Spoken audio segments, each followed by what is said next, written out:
ಅವ್ರು ಯಾರಿದ್ದಾರೆ, ಆ ವೋಟರ್ಸ್ ಮನೆಗೆ ಹೋಗಿದೆ, ಆ ವೋಟರ್ಸ್ ನೇಮ್ ಇದೆ, ಎಲ್ಲ ನಂಬರ್ ಇದೆ. ಇದು ಎಲ್ಲ ಮನೆ ಮನೆಗೆ ಯಾರ್ಯಾರು ಮತದಾರಿದ್ದಾರೆ ಪದವೀಧರ ಕ್ಷೇತ್ರಕ್ಕೆ ಪ್ರತಿ ಮನೆಗೆ ಈ ಥರ ಒಂದು ಬಾಕ್ಸನ್ನು ಕೊಡುವಂಥ ಕೆಲಸಗಳನ್ನ ಮತ್ತು DTDC ಅವರು ಮಾಡ್ಕೊಂಡು ಬರ್ತಾ ಇದ್ದಾರೆ.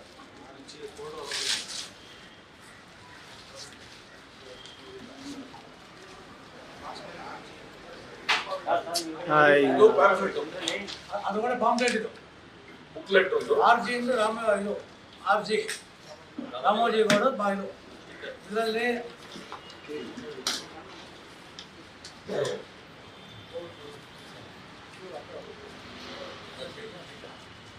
ಹೋಲ್ತಿದೆ.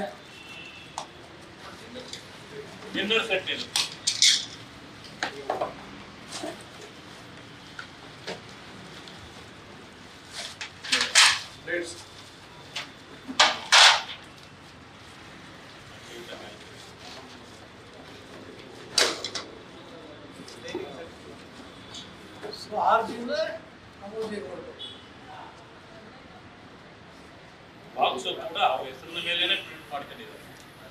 ನನ್ನ ನೈಟು JP ನಗರದಲ್ಲಿ ಸಾರಕ್ಕಿನಲ್ಲಿ ಇದು ಸಿಗಾಕೊಂಡಿದೆ. ಆನೇಕಲ್ಲಲ್ಲಿ 6,000 ಸರ್ಜಾಪುರ ಸಿಗಾಕೊಂಡಿದೆ. ಚಂದಾಪುರ ಪೊಲೀಸ್ ಫೋನ್ ಮಾಡಿದ್ವಿ, ಅಲ್ಲೂ ಕೂಡ ಸಿಗಾಕೊಂಡಿದೆ. ಇದೇ ಥರ 1 ಲಕ್ಷ ಈ ಥರ ಬಾಕ್ಸ್ನ ಮಾಡಿಸಿ ಯಾರ್ಯಾರು ಪದವೀಧರ ಕ್ಷೇತ್ರದಲ್ಲಿ ಯಾರ್ಯಾರು ಮತದಾರಿದ್ದಾರೆ ಮನೆಗೆ ಕೊರಿಯರ್ ಸರ್ವಿಸ್ ಮೂಲಕ ಇದೊಂದು ದೊಡ್ಡ ಅಕ್ರಮ ಇರೋದು TTDC ಇಂದ ಹೋಗ್ತಾ ಇದೆ. ಲೋಕಸಭಾ ಚುನಾವಣೆಗಳು ನಡೆದ ನಂತರ ಇದೀಗ ಶಿಕ್ಷಕರ ಕ್ಷೇತ್ರದ್ದು ಮತ್ತೆ ಪದವೀಧರ ಕ್ಷೇತ್ರದ್ದು ವಿಧಾನ ಪರಿಷತ್ತಿಗೆ ಸದಸ್ಯರನ್ನ ಆಯ್ಕೆ ಮಾಡುವ ಒಂದು ಚುನಾವಣೆ ಪ್ರಕ್ರಿಯೆ ಪ್ರಾರಂಭ ಆಗಿದೆ. ಬೆಂಗಳೂರು ಪದವೀಧರ ಕ್ಷೇತ್ರ ಅದರದೇ ಆದ ಒಂದು ಹಿರಿಮೆಯನ್ನ ಹೆಗ್ಗಳಿಕೆಯನ್ನ ಉಳಿಸ್ಕೊಂಡಿರೋ ಒಂದು ಕ್ಷೇತ್ರ. ಈ ಸಂದರ್ಭದ ಒಂದು ವಿಶೇಷವಾದ ಒಂದು ಘಟನೆ ನಾನು ನೆನಪಿಗೆ ತರಲಿಕ್ಕೆ ಇಷ್ಟಪಡ್ತೀನಿ. ಇದೇ ಬೆಂಗಳೂರು ಪದವೀಧರ ಕ್ಷೇತ್ರದ ಚುನಾವಣೆ 1976ನೇ ಇಸ್ವಿಲಿ ನಡೆದಿತ್ತು. ಆಗ ನಮ್ಮ ಪಕ್ಷ BJP ಜನಸಂಘ ಆಗಿತ್ತು. ನಾವೆಲ್ಲ ಜೈಲಲ್ಲಿ ಇದ್ವು, ಅವಾಗ ಸೆಂಟ್ರಲ್ ಜೈಲಲ್ಲಿ ಇದ್ವು. ಎಲೆಕ್ಷನ್ ಬಂದಿತ್ತು, ಯಾರನ್ನ ಕ್ಯಾಂಡಿಡೇಟ್ ಮಾಡೋದು? ಯಾಕಂದ್ರೆ ಕ್ಯಾಂಡಿಡೇಟ್ ಮಾಡಿದವ್ರನ್ನ ಹಿಡಿದು ಜೈಲ್ಗೆ ಹಾಕ್ಬಿಟ್ರೆ ಆ ಸ್ಥಿತಿ ಇತ್ತು. ಅದು ಇಡೀ ದೇಶನೇ ಒಂದು ಸೆರೆಮನೆ ಆಗಿತ್ತು. ಆಗ ನಮ್ಮ ಪ್ರಮುಖರೆಲ್ಲ ಯೋಚನೆ ಮಾಡಿ ಜೈಲಲ್ಲೇ ಮೀಸಾ ಬಂದಿ ಆಗಿದ್ದ ಜನಸಂಘದ ಬೆಂಗಳೂರು ನಗರದ ಅಧ್ಯಕ್ಷರಾಗಿದ್ದ ಮತ್ತೆ ಬೆಂಗಳೂರು ವಕೀಲರ ಸಂಘದ ಅಧ್ಯಕ್ಷರಾಗಿದ್ದ ಶ್ರೀ ಗುಂಡೈ ಶೆಟ್ಟಿ ಅನ್ನೋರನ್ನ ನಾವು ಅಭ್ಯರ್ಥಿಯಾಗಿ ನಿಲ್ಲಿಸಿದ್ವು. ನಾವು ಅವ್ರನ್ನ ನಾಮಿನೇಷನ್ ಹಾಕಕ್ಕೆ 4 ಜನ ಹೋಗಿದ್ದು. ಒಬ್ರು ಪ್ರಪೋಸರು, ಒಬ್ರು ಸೆಕೆಂಡ್, ಇನ್ನಿಬ್ರು ಅವ್ರಿಗೆ ಬೇಡಿ ಹಾಕೊಂಡು ಕಳ್ಕೊಂಡು ಹೋದ್ ಪೊಲೀಸ್ ಅವರು. ಆ ಸ್ಥಿತಿಯಲ್ಲಿ ನಾಮಿನೇಷನ್ ಹಾಕಿದ್ರು ಎಮರ್ಜೆನ್ಸಿ. ಆದ್ರೆ ಅವತ್ತು ಬೆಂಗಳೂರಿನ ಪದವೀಧರರು ಜೈಲಲ್ಲೇ ಇದ್ದ, ಕ್ಯಾಂಪೇನ್ಗೂ ಕೂಡ ಅವಕಾಶ ಸಿಗದ ಗುಂಡೈ ಶೆಟ್ಟರ್ನ ಅವತ್ತು ಪದವೀಧರ ಕ್ಷೇತ್ರದಿಂದ ಆಯ್ಕೆ ಮಾಡಿ ವಿಧಾನ ಪರಿಷತ್ಗೆ ಕಳಿಸಿದ್ರು. ಅನೇಕ ಚುನಾವಣೆಗಳು ನೋಡಿದ್ವು ನಾವು.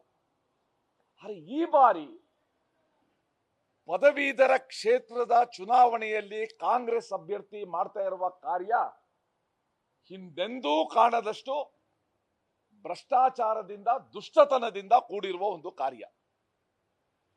ನಾನು ಎಲೆಕ್ಷನ್ ಕಮಿಷನ್ ಒಂದು ಮಾತು ಹೇಳ್ತಾ ಇದ್ದೆ ನೋಡಿ. ಜನ್ ಧನ್ ಅಂತ ಕೇಂದ್ರ ಸರ್ಕಾರ ಒಂದು ಯೋಜನೆ ತಂತು.